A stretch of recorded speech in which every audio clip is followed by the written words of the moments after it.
Hey guys, it's Aubrey and Tara, and today we're going to be making Dutch Baby, also known as a German pancake. We love making this because it's so beautiful but very easy, and the texture is so good. There's crispy on the outside and custardy on the inside. So if you guys like this video, please give it a big thumbs up, subscribe down below. And without further ado, let's get on with the video. To make this, you will need 3 large eggs, 3/4 cups flour, 3/4 cups whole milk, 1 tablespoon sugar, 1/4 teaspoon salt, 1/4 teaspoon vanilla extract, 1/4 teaspoon ground nutmeg, which is optional but highly recommended, and 2 tablespoons of unsalted butter. Preheat oven to 400 degrees Fahrenheit. Place an oven-safe skillet and let it preheat in the oven. In a large bowl or blender, whisk together eggs, milk, vanilla extract, ground nutmeg, which again is optional, salt, sugar,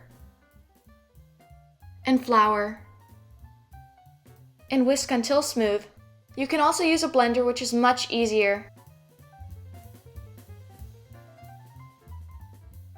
Carefully remove hot skillet from oven. Add 2 tablespoons of butter to the pan and let melt, coating the bottom. The butter should be sizzling. Pour batter into skillet and bake in a preheated oven at 400 degrees for 15 minutes. The pancake will rise a lot, but that's normal. And then once you take it out of the oven, you'll notice that it has deflated a lot, so serve right away. Today we're just topping it with some strawberries and powdered sugar, but the toppings are endless. The batter isn't too sweet, so if you're topping it with powdered sugar, be generous.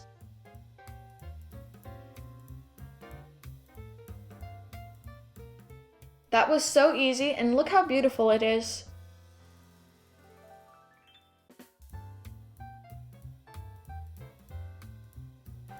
You guys, we say this a lot, but it is so good. So we hope you guys enjoyed this video. And if you did, please give it a big thumbs up, subscribe down below, and we will see you next time.